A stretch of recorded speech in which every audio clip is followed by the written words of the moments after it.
Hello everyone, আসসালামু আলাইকুম। সন্ধ্যা হলে আমার একটু টেনশন বেশি হয় যে ছেলেমেয়ের জন্য কি নাস্তা বানাবো।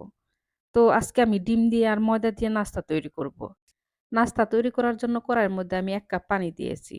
পানির মধ্যে ১ চিমটি লবণ দিয়ে পানি আমি ফুটিয়ে নিয়েছি। ফুটন্ত গরম পানির মধ্যে ময়দা দিয়ে ময়দার ডো তৈরি করে নিব। আমরা যেভাবে রুটি বানাই ঠিক আমি ওইভাবে রুটি বানিয়ে নিব। একটা ডিম দিয়ে নাস্তা তৈরি করার জন্য ৩-৪ টা রুটি হলেই হয়ে যাবে। সবকটা রুটি ছোট, ছোট করে বানিয়ে নিয়ে চুলার মধ্যে আমি তাওয়া বসিয়ে দিব।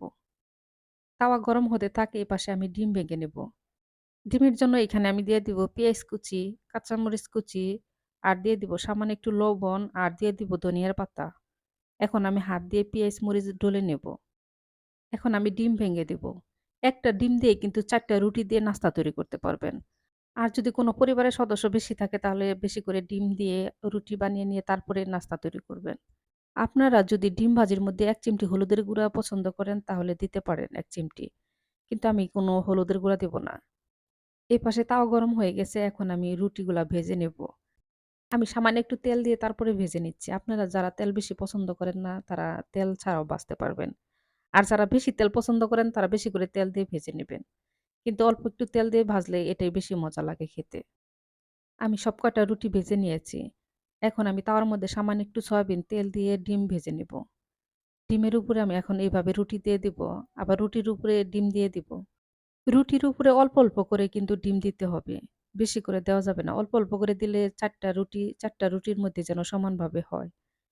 রুটির উপরে ডিম দিলে ডিমের পাশটা ভেজে নিয়ে তারপরে রুটি বসিয়ে দিবেন। তাহলে দেখবেন যে খুব তাড়াতাড়ি হয়ে যাবে। আপনারা চাইলে এখানে কিন্তু ময়দার পরিবর্তে আটা দিয়েও বানাতে পারবেন। আটা আর ময়দা দিয়ে যাই দিয়েই বানান কিন্তু অল্প একটু তেল দিয়ে ভেজে নিবেন। তাহলে দেখবেন এই নাস্তার মজাটাই অন্যরকম লাগবে। আমি চুলার জাল মাঝারে আঁচে রেখে তারপরে এইভাবে ৪ টা রুটি ভেজে নেব। আমার এই নাস্তার রেসিপি যদি আপনাদের ভালো লাগে তাহলে অবশ্যই আমার ভিডিওতে লাইক, কমেন্ট আর একটা শেয়ার দিয়ে দিবেন।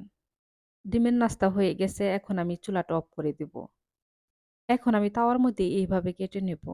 রুটি বানিয়েও যে এত সুন্দর এত মজার নাস্তা তৈরি করা যায়, না বানালে না খাইলে কখনোই বুঝতে পারবেন না। সবাই একবার হলেও বাসায় বানিয়ে খেয়ে দেখবেন।